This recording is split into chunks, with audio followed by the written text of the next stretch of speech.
ચાલો આપણે નેક્સ્ટ દોલનની અંદર જો સ્પ્રિંગના છેડે થતા દોલનો વિશે અભ્યાસ કર્યો હતો.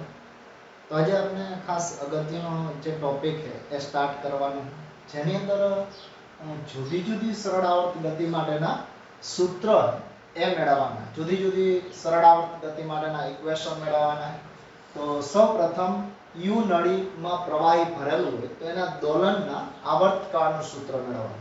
તો યુ આકારની જો નળી હોય, કોઈ પણ યુ આકારની નળી, અને આ યુ આકારની નળીની અંદર જો લિક્વિડ ભરેલું હોય, ધારો કે આપણે કોઈ એક લિક્વિડ એની અંદર અહીંયા સુધી ભરેલું, અહીંયા સુધી ધારો કે લિક્વિડ ભરેલું, તો આ લિક્વિડ એ લિક્વિડને કોઈ તરફ સ્થાનાંતર કરી અને છોડી દેતા એ કંપનો કરતી હશે. તો આ લિક્વિડ જે કંપનો કરે, ધારો કે અહીંયા નીચે તરફ આને ઉપર તરફ સ્થાનાંતર કરવામાં, કે સમતોલન સ્થાનથી h જેટલું નીચે તરફ અને h જેટલું ઉપર તરફ સ્થાનાંતર થશે, તો ટોટલ 2h જેટલો ડિફરન્સ થશે. તો આના આવર્તકાળનું સૂત્ર t બરાબર 2π આવર્તકાળ. અહીંયા તમે એવું સાબિત કરી શકો સાબિત દ્વારા કે આ જે પ્રવાહી હશે u જેટલું ખેંચીને છોડી દેવામાં આવે તો આ પ્રવાહી ઉપર નીચે સરળ આવર્ત ગતિ કરતો હશે અને એનો આવર્તકાળ t બરાબર 2π L અથવા તો h/g દ્વારા આપી શકાય. h/g સૂત્ર દ્વારા આપી શકાય. લાયક સમીકરણ ખાસ યાદ રાખવાનું કે u નળીમાં જો પ્રવાહી ભર્યું અને એ પ્રવાહી દોલન કરતું હોય તો એનું સમીકરણ t બરાબર 2π h/g દ્વારા આપી શકાય. બીજું એક અહીંયા ખાસ અગત્યનું છે કે જો કોઈ બાઉલની અંદર ધારો કે પ્રવાહી ભરેલું, પાણી ભરેલું છે અને પાણીની અંદર ધારો કે અહીંયા સુધી પાણી ભરેલું છે અને લાકડાનો બ્લોક અથવા નળાકાર ડૂબેલો, L લંબાઈ ડૂબેલો, તો આને એના સમતોલન સ્થાનથી સહેજ નીચે તરફ ધક્કો આપી વિચલન કરીને છોડી દેતા સરળ આવર્ત ગતિ કરશે. તો એના માટે આવર્તકાળનું સૂત્ર t બરાબર 2π L/g દ્વારા આપી શકાય. L એટલે જે ડૂબેલો ભાગ એની લંબાઈ દ્વારા તમે આપી શકો. એટલે જો પ્રવાહીમાં કોઈ લાકડાનો બ્લોક રાખેલો હોય તો એના માટે તમે જો આવર્તકાળનું સૂત્ર t બરાબર 2π √L/g આપી શકો. પછી ત્રીજી વસ્તુ એ કોઈ બાઉલમાં, તો કે ધારો કે r ત્રિજ્યા ધરાવતી એક બાઉલ હોય, r ત્રિજ્યા ધરાવતું કોઈ ધારો કે બાઉલ, અને એ બાઉલની અંદર નાનો અમથો છરો અથવા નાની અમથી ગોળી r ત્રિજ્યા, સ્મોલ r ત્રિજ્યાની દોલન કરે. ધારો કે આમાં આ તરફ જાય, આ તરફ દોલનો કરે, આ તરફ અથવા આ તરફ દોલનો કરે, તો આના દોલનો પણ લગભગ સરળ આવર્ત ગતિ કહી શકાય. અને એના આવર્તકાળનું સૂત્ર t બરાબર 2π √r - છેદમાં g દ્વારા આપી શકાય. આમ તમે જો આ જુદા જુદા આપણે ત્રણ સમીકરણો જોયા. u નળામાં પ્રવાહી ભરેલું હોય તો આવર્તકાળનું સૂત્ર t બરાબર 2π h/g, h એટલે સ્થાનાંતરિત થયેલી હાઈટ અથવા જ્યાં સમતોલન સ્થાન છે, સમતોલન સ્થાનથી નીચે તરફ અથવા ઉપર તરફની ઊંચાઈ, તો આ આપી શકાય.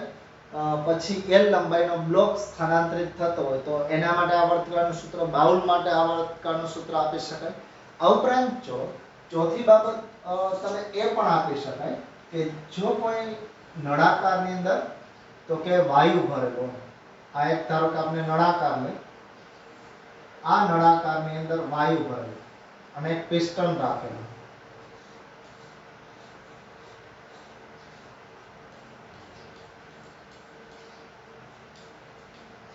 આ પિસ્ટન જેનું દળ m જેટલું, ક્ષેત્રફળ a જેટલું, અને અંદર વાયુ,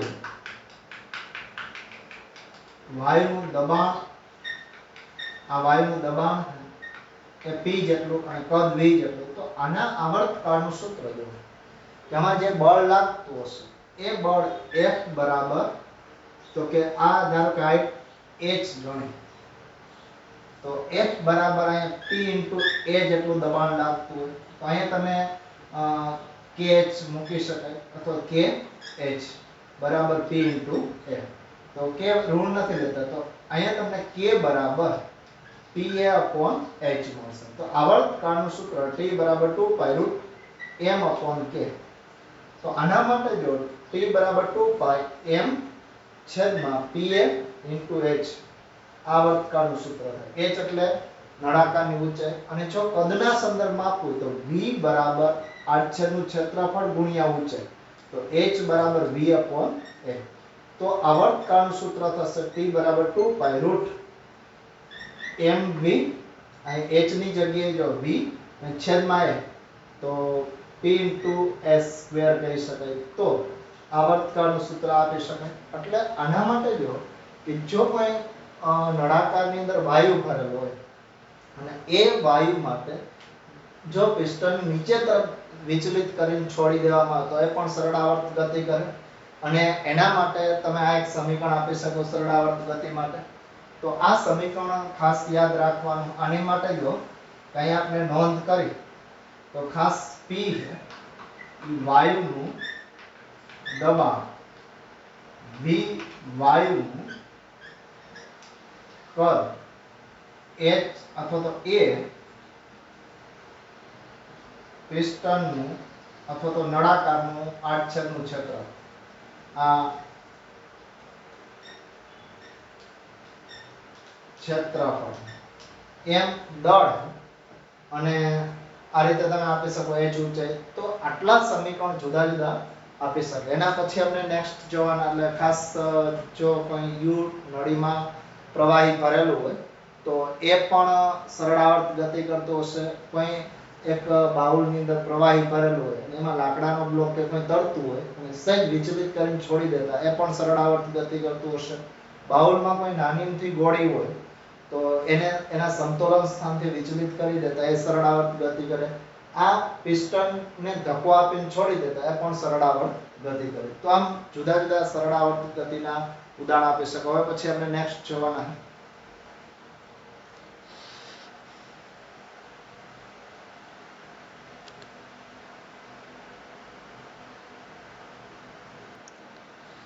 તો હવે પૃથ્વીમાં કોઈ ટનલ હોય અને એ ટનલમાં જો પદાર્થ ગતિ કરતો હોય તો એના આવર્ત ગતિ સરળ આવર્ત ગતિ હશે. તો એનું સમીકરણ મેળવવાનું.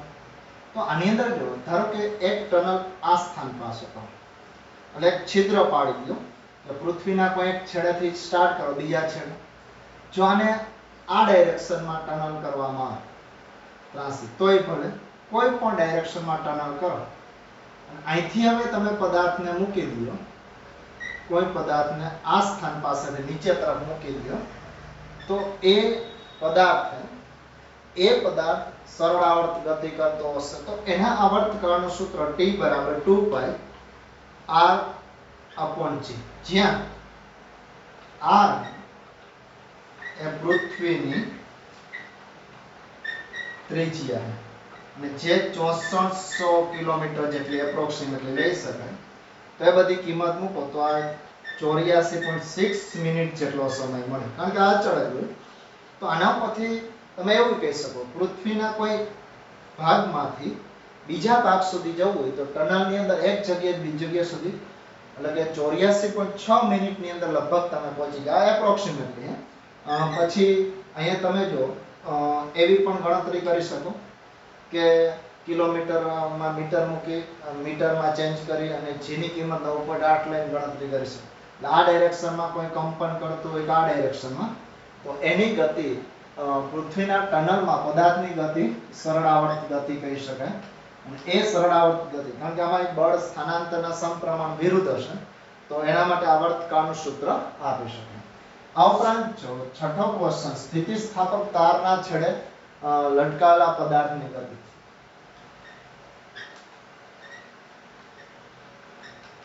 તારના છેડે પદાર્થની ગતિ. તો સ્થિતિસ્થાપક તારના છેડે લટકાવેલ પદાર્થની ગતિ સરળ આવર્ત ગતિ થાય. તો ધારો કે સ્થિતિસ્થાપક તાર અને એના છેડે નાનો અમથો પદાર્થ લટકાવેલો એની લંબાઈ l જેટલી આની લંબાઈ કઈ. હવે જો આ તારને નીચે તરફ ખેંચીને ડેલ્ટા એલ જેટલું સ્થાનાંતર કરવામાં આવે અને છોડી દેતા કંપન કરશે સ્થિતિસ્થાપક તાર, તો આમાં ઉત્પન્ન થતું પુનઃસ્થાપક બળ F બરાબર y એ ડેલ્ટા L upon L જેટલું હોય. તો આના ઉપરથી k તમને મળશે y upon L. તો આવર્તકાળનું સૂત્ર T બરાબર 2 પાઈ રૂટ m upon k. તો T બરાબર 2 પાઈ રૂટ m છેદમાં y a upon L ઉપર હોય જશે. જ્યાં ખાસ ધ્યાન રાખો y ઈ યંગ મોડ્યુલસ તારના દ્રવ્યનો યંગ મોડ્યુલસ છે. L તો તારની લંબાઈ અને a તારના આડછેદ નું ક્ષેત્રફળ. તો અહીંયા a તારના આડછેદનું ક્ષેત્રફળ આપ્યું છે. તો તારના છેડે જો કોઈ પદાર્થ લટકાવેલો હોય તો એ પણ સરળ આવર્ત ગતિ કરતો હોય. આને ખેંચીને છોડી દો તો એ કંપન કરતો સરળ આવર્ત ગતિ કરતો હશે. આમ જુદા જુદા આપણે બધા ઉદાહરણ જોયા એ બધા જ સરળ આવર્ત ગતિ માટેના. આ બધા જ પ્રકારની ગતિ સરળ આવર્ત પ્રકારની ગતિ કહી શકાય. તો આ જુદા જુદા કદાચ ક્વેશ્ચન પૂછે તો એ આવર્તકાળ તમે આ સમીકરણ લઈને ગણતરી કરી શકો. એમ એ આ ગોળાનું દળ, જે ગોળા નીચે લટકાવેલો હોય પદાર્થનું દળ, તો આ સમીકરણ લઈને તમે કેલ્ક્યુલેશન કરી શકો. હવે પછી આપણે જો કે આ અત્યાર સુધી જે ગતિ જોઈ એ ગતિની અંદર સિમ્પલ હાર્મોનિક મોશન સરળ આવર્ત ગતિ જોઈ, પણ મુક્ત દોલનો જોયા હતા જેમાં કોઈ અવરોધક બળ નહોતા. તો આપણે અવમંદન બળ, અવરોધક બળ એની ચર્ચા કરી અને આપણે અવમંદન દોલનો અને પ્રણોદિત દોલનો વિશે ચર્ચા કરવાની.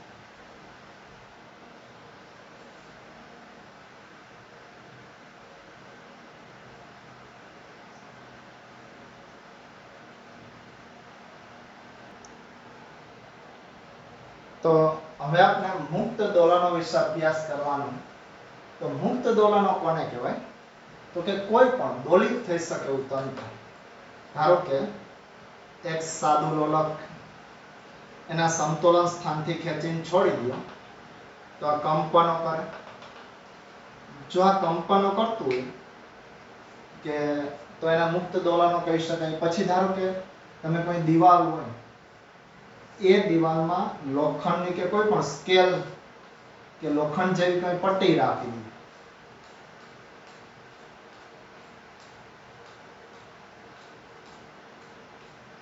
અહીં ધારો કે પટ્ટી રાખી દીધી તો આને એના સમતોલન સ્થાનેથી વિચલિત કરીને છોડી દે. આ પણ જો સમતોલન સ્થાનેથી છોડી દેતા મુક્ત દોલનો કરે. તો મુક્ત દોલનો કોને કહી શકાય? કે દોલિત થઈ શકે એવા તંત્રને તેના સમતોલન સ્થાનેથી વિચલિત કરીને, સહેજ વિચલિત કરીને છોડી દેતા જે દોલનો કરે એને મુક્ત દોલનો. આને તમે નીચે તરફ લઈને છોડી દો તો મુક્ત દોલનો કરશે. મુક્ત દોલનોની અંદર જો કે પદાર્થ એ પદાર્થનો કંપ વિસ્તાર,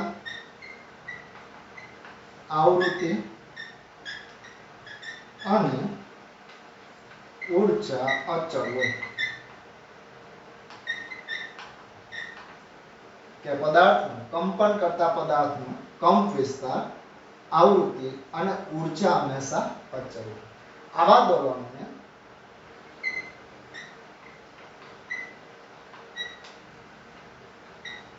પ્રાકૃતિક દોલનો કહેવાય.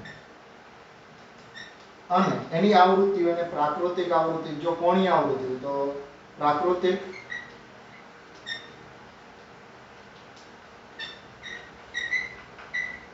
કોણીય આવૃત્તિ ઓમેગા 0 વડે દર્શાવે. કે જે મુક્ત દોલનો થતા હોય મુક્ત દોલનો પ્રાકૃતિક નેચરલ ઓસિલેશન પણ કહી શકાય. અને એની આવૃત્તિને પ્રાકૃતિક આવૃત્તિ, કોણીય આવૃત્તિ તો કોણીય આવૃત્તિ, નહીંતર આવૃત્તિ હોય તો આવૃત્તિ આપી શકાય. તો આ મુક્ત દોલનોની અંદર જો કોઈ પણ પદાર્થનું સ્થાનાંતરમાં કઈ ફેરફાર થશે. જો સ્થાનાંતર વિરુદ્ધ સમયનો ગ્રાફ દોરવામાં આ સ્થાનાંતર લેવાય તો આનો જે ગ્રાફ બનશે એ ગ્રાફની અંદર હંમેશા એનું સ્થાનાંતર એ સ્થાનાંતર હંમેશા તો કે અચળ હતું. તો સમય વિરુદ્ધ સ્થાનાંતરનો ગ્રાફ દોર્યા પ્લસ એ અને માઈનસ આ 0. તો સ્થાનાંતર એ સતત બદલાયા રાખે પણ કંપ વિસ્તાર હંમેશા અચળ છે. કંપ વિસ્તાર જો અચળ હોય તો ઊર્જા અચળ હોય. આ બધી જ રાશિ આવૃત્તિ અચળ હશે. તો આમ જો મુક્ત દોલનો હોય એની અંદર કોઈ પણ પ્રકારનું અવરોધક બળ ન લાગતું હોય ત્યારના દોલનો, ત્યારે તમે જે દોલનો થાય એને મુક્ત દોલનો કહી શકો. હવે પછી આપણે અવમંદિત દોલનો વિશે જોવાનું.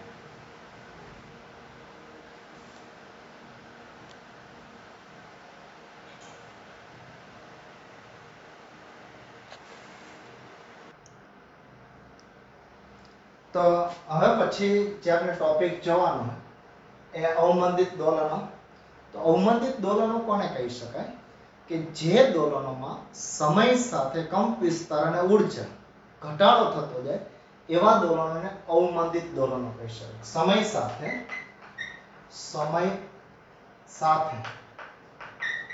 કંપ વિસ્તાર અને ઊર્જામાં ઘટાડો થાય. તો ઘટાડો થતો હોય જો સતત ઘટતી જતી કંપ વિસ્તારે ઘટે ઊર્જાય ઘટાડો થતો હોય તો આવા દોલનો એને અવમંદિત દોલનો કહી શકાય. સમય સાથે કંપ વિસ્તાર અને ઊર્જામાં ઘટાડો. તો તમને ખ્યાલ હોય કે ધારો કે તમે હિંચકે હિંચકતા હોય કે કોઈ પણ સાદા લોલકનો પ્રયોગ કરતા હોય તો એક વખત ઘોડાને ખેંચીને છોડી દો તો અહીંથી અહીં સુધીના જે દોલનો થતા એમાં પહેલા કંપ વિસ્તાર વધુ હશે પછી ઘટાડો થતો જાય ધીમે ધીમે દોલનો મંદ પડતા જાય. તો મંદ જે પડે એ મંદ પડવાની ઘટનાને અવમંદન તરીકે ઓળખવામાં. પણ આના માટે ખાસ નોંધનીય બાબત એ કે પહેલા ઘટાડો એકદમ શાર્પ ઝડપી હોય પછી ઘટાડો હોય તો કેટલો ઝડપી હશે. તો પહેલા ઝડપી ઘટાડો થાય અને પછી ધીમે ધીમે ઘટાડો ઓછો થતો જાય. તો અવમંદિત દોલનો માટે જો ખાસ અવમંદન બળ જવાબદાર છે. અવમંદન બળ એ જો વેગ બહુ વધુ ન હોય જો કોઈ પદાર્થ દોલિત થતા પદાર્થનો વેગ બહુ મોટો ન હોય તો અવમંદન બળ એના વેગના સમપ્રમાણમાં વેગની વિરુદ્ધ હોય. તો FD D for damping force છે અહીંયા -B * V કહી શકાય. જ્યાં B અવમંદન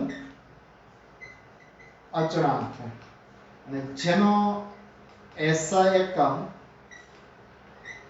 કિલોગ્રામ પર સેકન્ડ આપી શકો. પારિમાણિક સૂત્ર m1 L0 T - 1.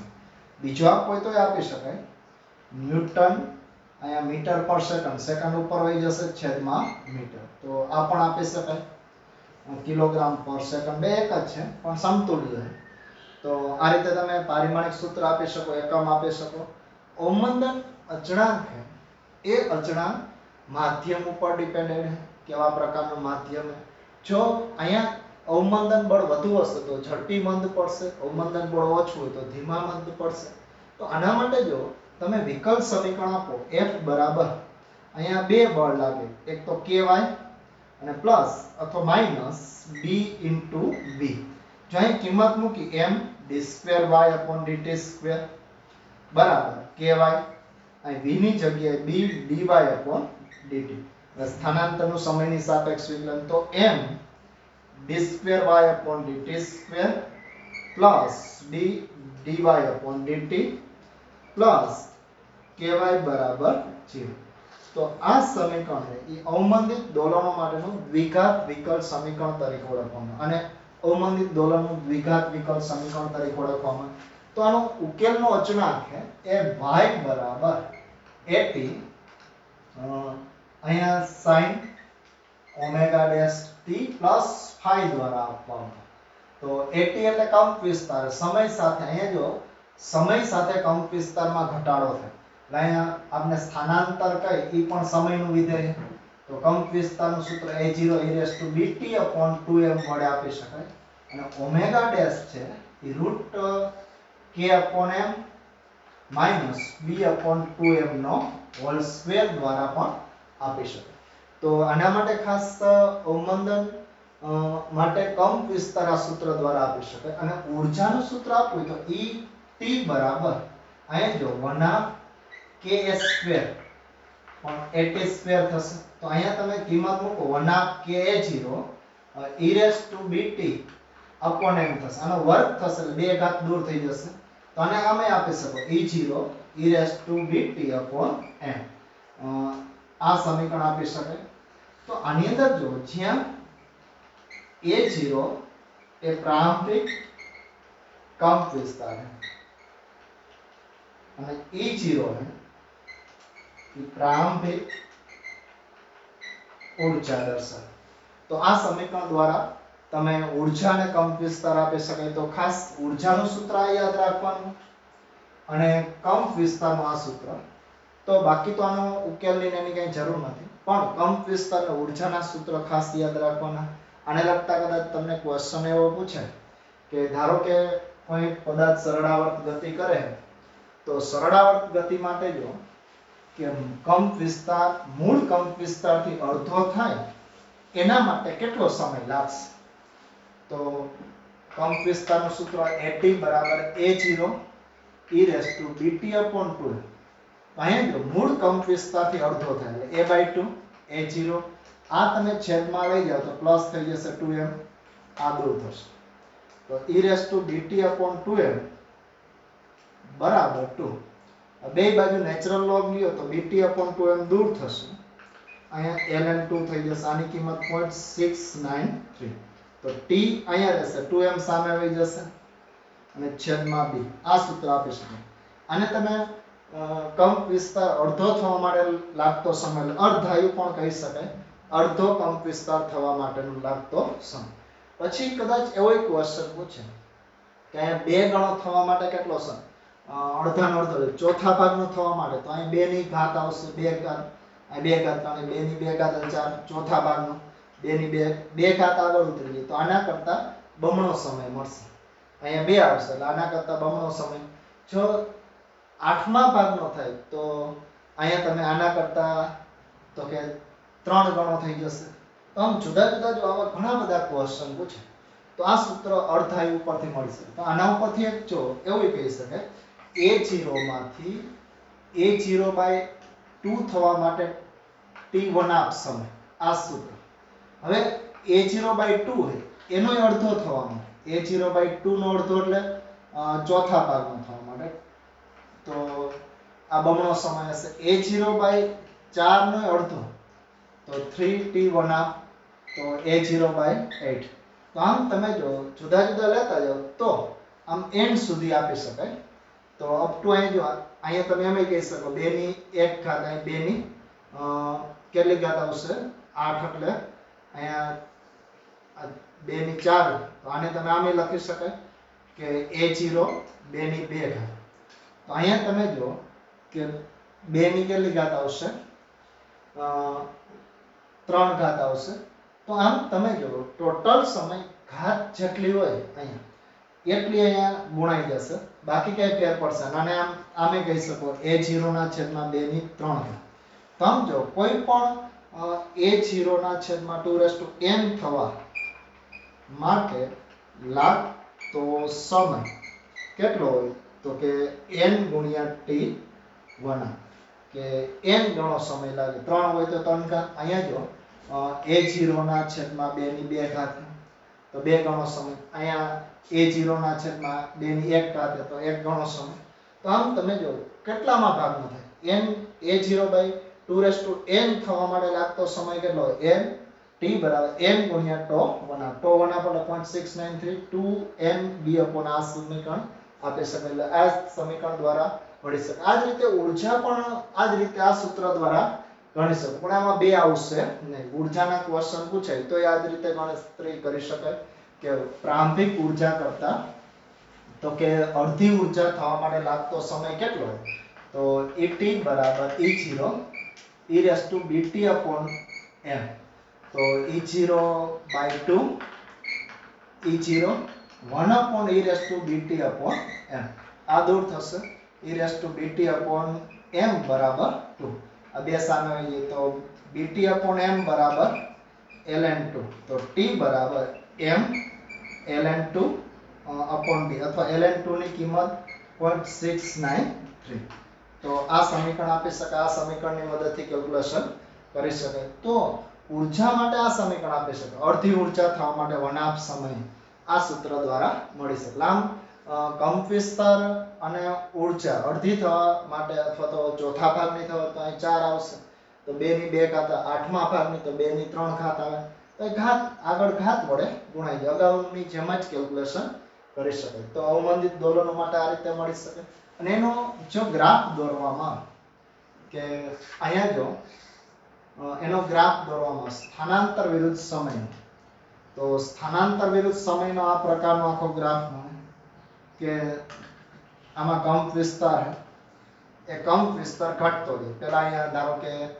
કંપ વિસ્તાર a જેટલો હોય અથવા માઈનસ a હોય તો ધીમે ધીમે કંપ વિસ્તારના મૂલ્યમાં ઘટાડો થતો જાય સ્થાનાંતર ઘટતું જાય કંપ વિસ્તાર મહત્તમ મૂલ્ય જો ઘટતું જશે તો સ્થાનાંતર અને કંપ વિસ્તાર સ્થાનાંતર ઘટે એટલે કંપ વિસ્તાર ઘટે ઊર્જામાં મૂલ્યમાં પણ ઘટાડો થશે તો અવમંદિત દોલનો માટે આટલું આપી શકાય હવે જો આવા દોલનોને કારણે અંતે કોઈ પણ ગતિ હોય એ મંદ પડતા ઊભી રહી જાય સ્થિર રહી જાય તો દોલનો શક્ય ન બને હવે જો દોલનો સતત ચાલુ રાખવા હોય તો આપણે જે દોલનો જોવાના એ દોલનો પ્રણોદિત કે બળ પ્રેરિત દોલનો વિશે અભ્યાસ કરવાનો કે ધારો કે આ દોલનો સતત ચાલુ રાખવો કે આપણે કોઈ પણ પદાર્થ દોલિત થાય એ દોલન સતત ચાલુ રાખવો તો એને પ્રણોદિત કે બળ પ્રેરિત દોલન કહે છે તો પ્રણોદિત અથવા બળ પ્રેરિત દોલન તો પ્રણોદિત અથવા બળ પ્રેરિત દોલનો કોને કહેવામાં તો તમને ખ્યાલ કે જ્યારે કોઈ પણ પદાર્થ ધારો કે દોલન કરવામાં તો ધીમે ધીમે એક સમય ઊભો જ રહી જાય પણ સતત દોલનો ચાલુ રાખવા હોય તો બાહ્ય બળ આપવું પડે ધારો કે તમે હિંચકતા હોય તો એક વખત તમને કોઈ હિંચકો નાખીને મૂકી દે પછી ધીમે ધીમે હિંચકો બંધ થઈ જશે તો આ હિંચકો બંધ ન થાય તો બહારથી બળ આપવું પડે અથવા કાં તો તમે એવી ગોઠવણી કરી લો કે પગ જમીન સાથે અડાડતા જાઓ જેથી કરીને દરેક વખતે ઊર્જા મળતી જાય અને તમે દોલનો સતત ચાલુ રાખો તો બાહ્ય આવર્તક બળની હાજરીમાં થતા દોલનોને પ્રણોદિત કે બળ પ્રેરિત દોલનો તરીકે ઓળખવામાં આવર્તક બળ એટલે કેવું બળ તો કે સમય સાથે બદલતું બળ f0 sin ઓમેગા t વડે આપી શકાય ઓમેગા એ આવર્તક બળની આવૃત્તિ કદાચ sin ને બદલે ઘણી વખત cos વિધેય આપવામાં ft બરાબર f0 cos ઓમેગા t અને f0 એ બળનું મહત્તમ મૂલ્ય f0 એ બળનું મહત્તમ મૂલ્ય તો આ સૂત્ર દ્વારા આપી શકાય તો આના માટે જો હવે કોઈ પણ દોલન કરતું હોય તો એના પર ત્રણ બળ લાગે f બરાબર કહેવાય પુનઃસ્થાપક બળ અવમંદન બળ plus f0 sin omega t દ્વારા આપી શકાય તો અહીં તમે કિંમત મૂકો m d2y/dt2 પછી equal to ky minus d dy/dt plus f0 sin omega t તો આને આ બાજુ લઈ આવો તો m d2y/dt2 plus b dy/dt plus ky equal to f0 sin omega t તો આ સૂત્ર આપવામાં તો આનો ઉકેલ yt બરાબર a sin omega dash t omega t plus phi દ્વારા આપવામાં તો આ સમીકરણ દ્વારા આપવામાં પણ આનો જો આ દોલનો જ્યારે બાહ્ય આવર્તક બળ આપવામાં આવે ત્યારે હંમેશા કોઈ પણ દોલનોના પ્રાકૃતિક આવૃત્તિ ગુમાવી બેસે અને બાહ્ય આવર્તક બળની આવૃત્તિ સાથે દોલનો કરવામાં એટલે એના દોલનોની આવૃત્તિ બાહ્ય આવર્તક બળ જેટલી હશે પણ એનો કંપ વિસ્તાર કેટલો હશે તો એ કંપ વિસ્તાર એક ઉકેલનો અચળાંક છે f0 છેદમાં m² omega square omega 0 square એનો સ્ક્વેર b² ઓમેગા સ્ક્વેર એનું મનાક તો આ સૂત્ર દ્વારા આપી શકાય આ સમીકરણ એ આવર્તક બળનો કંપ વિસ્તાર માટેનું સૂત્ર. આના ઉપર બે કિસ્સાઓ શક્ય બને. જો b ઓમેગા ની કિંમત વધુ હોય અથવા ઓછી હોય, m omega square omega 0 square કરતા ઓછી, આ સ્ટેપ કરતા આ સ્ટેપની કિંમત આ સ્ટેપ કરતા આની કિંમત ઓછી હોય, તો આને તમે આવું ગણી શકો તો f બરાબર f0 છેદમાં m omega square omega 0 square આવી. કારણ કે આને આવું ગણી નાખો તો આનું વર્ગમૂળ m omega square omega 0 square થઈ જાય. અને જો એવું થાય ઓમેગા 0 એપ્રોક્સિમેટલી ઓમેગા 0 જેટલું થાય, તો શું થશે? જો b ઓમેગા ની કિંમત વધી જાય, m omega square omega 0 square આ બે ઇક્વલ થવા જાય, બે બાહ્ય આવર્તક બળની આવૃત્તિ અને પ્રાકૃતિક આવૃત્તિ ઇક્વલ થાય, તો કંપ વિસ્તારનું સૂત્ર આપી શકાય f0 b ઓમેગા સ્ક્વેર. કારણ કે આ દૂર થઈ ગઈ તો b સ્ક્વેર ઓમેગા સ્ક્વેર એનું વર્ગમૂળ એટલે b ઓમેગા, ખાલી b ઓમેગા આવશે. તો કંપ વિસ્તાર આ સૂત્ર દ્વારા આપી શકાય. તો આના ઉપરથી તમે એવું કહી શકાય કે કંપ વિસ્તાર એ ખરેખર જો અવમંદન બળ 0 હોય, આ 0 હોય, b 0 હોય અને આ બે ઇક્વલ થાય તો કંપ વિસ્તાર અનંત થાય. પણ એવું ક્યારેય શક્ય બનતું નથી. કોઈ ને કોઈ અવમંદન બળ હોય એટલે કંપ વિસ્તાર ખૂબ જ મોટો બને એના માટે જો b ઓછામાં ઓછું હોવું જોઈએ અને આ બે ઇક્વલ થાય તો આવી ઘટનાની અંદર કંપ વિસ્તાર મહત્તમ બને. તો એના માટે તમે જો કે ગ્રાફિકલ માહિતી પણ આપી શકાય કે ધારો કે તમે કોઈ પણ પદાર્થ માટે સ્થાનાંતર અથવા કંપ વિસ્તાર અને આનો ગ્રાફ દોરો તો જેમ જેમ અહીંયા જો કોઈ પણ પદાર્થની પ્રાકૃતિક આવૃત્તિ બાહ્ય આવર્તક બળની આવૃત્તિની નજીક છે, આ બે ઇક્વલ થાય એટલે આ શું થશે? 0. તો આ છેદમાં રહેશે તો કંપ વિસ્તારનું સૂત્ર આપી શકાય. તો કંપ વિસ્તાર જ્યારે ઇક્વલ થાય ત્યારે મહત્તમ બને. તો આના પરથી એક વ્યાખ્યાયિત કરતી ઘટના આપવામાં ઓમેગાની કિંમત ઓમેગા 0 ની નજીક જાય એમ ધીમે ધીમે કંપ વિસ્તાર મહત્તમ બને. અને જ્યારે ઓમેગા બરાબર ઓમેગા 0 થઈ જાય ત્યારે અનુનાદની ઘટના થાય. અનુનાદ થવો એટલે શું થશે? જો રેઝોનન્સ કહી શકાય. અનુનાદ એટલે જ્યારે બાહ્ય આવર્તક બળની આવૃત્તિ પ્રાકૃતિક આવૃત્તિ જેટલી થાય અથવા એની નજીક જાય એમ કંપ વિસ્તાર વધતો જાય. જ્યારે બે ઇક્વલ થઈ જાય ત્યારે મહત્તમ કંપ વિસ્તાર સાથે આપેલું તંત્ર દોલનો કરે. તો આપેલું તંત્ર મહત્તમ કંપ વિસ્તાર સાથે દોલનો કરે એને તમે અનુનાદની ઘટના કહી શકો. જો અવમંદન બળ ઓછું હોય તો આવો ગ્રાફ મળે, હજી અવમંદન બળ ઓછું હોય તો આવો ગ્રાફ મળશે. તો આની અંદર જો b નું મૂલ્ય, આમાં b નું મૂલ્ય અને આનું b નું મૂલ્ય b3 કહે તો સૌથી ઓછું b1, b2 અને b3. જેમ અવમંદન બળ વધે તો આ બે ઇક્વલ થઈ જાય ત્યારે તો શું થશે? આ સૂત્ર આવે તો જેમ b વધુ એમ ઓછો, એટલે b3 વધુ હોય તો એનો કંપ વિસ્તાર મહત્તમ કંપ વિસ્તાર ઓછો, પછી વધુ હોય અને વધુ. એટલે અહીંયા તમે જો ઇન કેસ b 0 જ હોય અને આ બે ઇક્વલ થાય તો કંપ વિસ્તાર ઇન્ફાઇનાઇટ થઈ જાય. પણ એવું શક્ય નથી. એટલે અનુનાદની ઘટના ક્યારે શક્ય બને? બાહ્ય આવર્તક બળનું મૂલ્ય અથવા અહીંયા બાહ્ય આવર્તક બળની આવૃત્તિ પ્રાકૃતિક આવૃત્તિ જેટલી થાય ત્યારે કંપ વિસ્તાર મહત્તમ બનવાની ઘટનાને અનુનાદ તરીકે ઓળખવામાં આવે. આનો એક તમે પ્રયોગ જોયો હતો કે ધારો કે તમે જુદા જુદા ઘણા બધા લોલક લ્યો. ધારો કે આનો આપણે ક્લાસમાં એક્સપેરિમેન્ટ જોયો તો જુદા જુદા ઘણા બધા લોલક લ્યો.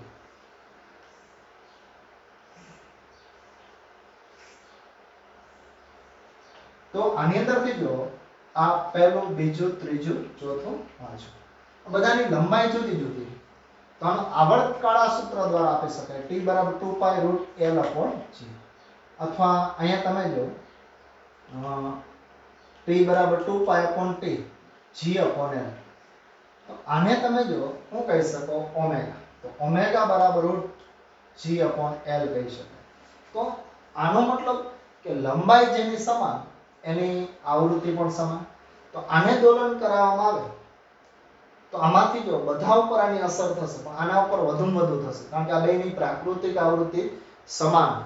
તો પ્રાકૃતિક આવૃત્તિ સમાન હોય તો બાહ્ય આવર્તક બળની અસર આના ઉપર વધુ થશે, બાકીના ઉપર ઓછી. જો આને કંપન કરાવવામાં આવે તો લગભગ અહીંયા કોઈ ઉપર અસર થશે નહીં, પણ ધારો કે એક દોલક અહીંયા હોત અને એની લંબાઈ આના જેટલી જ હોત તો આના ઉપર વધુ અસર થાય છઠ્ઠા નંબરમાં. તો આમ તમે જો જુદા જુદા આમાં ઉદાહરણ લઈ અને કેલ્ક્યુલેશન કરી શકો કે જેની અંદર જો કે જેની પ્રાકૃતિક આવૃત્તિ સમાન હોય અથવા તો બાહ્ય આવર્તક બળ જેટલી જ શક્ય બને એના માટે વધુમાં વધુ કંપવિસ્તાર શક્ય. એટલે બાહ્ય આવર્તક બળની આવૃત્તિ ઓમેગા 0 ની નજીક જાય અને જ્યારે બાહ્ય આવર્તક બળની આવૃત્તિ પ્રાકૃતિક આવૃત્તિ જેટલી થાય તો કંપ વિસ્તાર મહત્તમ બનવાની ઘટનાને અનુનાદ તરીકે ઓળખવામાં આવે. અહીંયા સુધી આપણે આ ટોટલ ટોપિક દોલનોને લગતા પૂરા કરી અને એમસીક્યુ તમે શક્ય એટલા સોલ્વ કરો, પણ થિયરિકલ માહિતી ખાસ યાદ રાખવાની. તો અહીંયા સુધી આપણે આ ચેપ્ટર પૂરું કરશું અને નેક્સ્ટ ટાઈમ આપણે તરંગો વિશે અભ્યાસ કરશું.